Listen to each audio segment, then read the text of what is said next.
Just want to take a really brief look at Rubles Chapter 7, which then looks at the consultation action plan, or the Part B that follows that summary plan that we just talked about.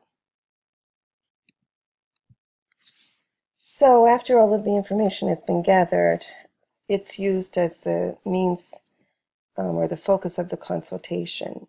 And so there was a nice review, and again, many different kinds of forms that could be used around IEP meetings in particular, that looks at how a really good consultative or collaborative IEP meeting might happen, what that would look like, and the steps that would take place. Introductions are critical, and that's usually typically done pretty routinely, but it's important for people to know the role of everyone around the table. And very often, even though this is a collaborative team, sometimes consultants meet for the first time at an IEP meeting. There's a lot of examples throughout this chapter of actual interactions among members that are worth reading, because they're good examples of how to deal with particular situations within this whole process.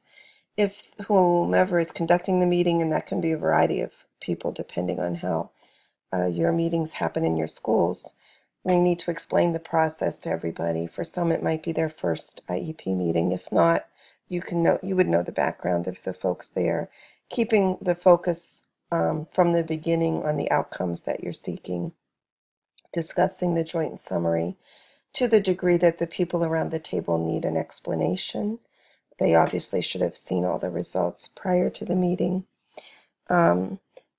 The case with Compass is they decide to look at three top priority concerns. IEPs can be very different than that, but looking at what are our top three concerns and what kind of objectives and plans can we write around those. And then obviously summarizing so that folks on the team know their own responsibilities, what just happened there, how things are going to work out. And again, in this chapter, I just wanted to ask you to look at the several appendices and forms and instructions, because they really can inform good practice. Even though we've all been involved in these things, it never hurts to kind of stop and think about whether we are having these sorts of collaborative meetings in the most productive way possible.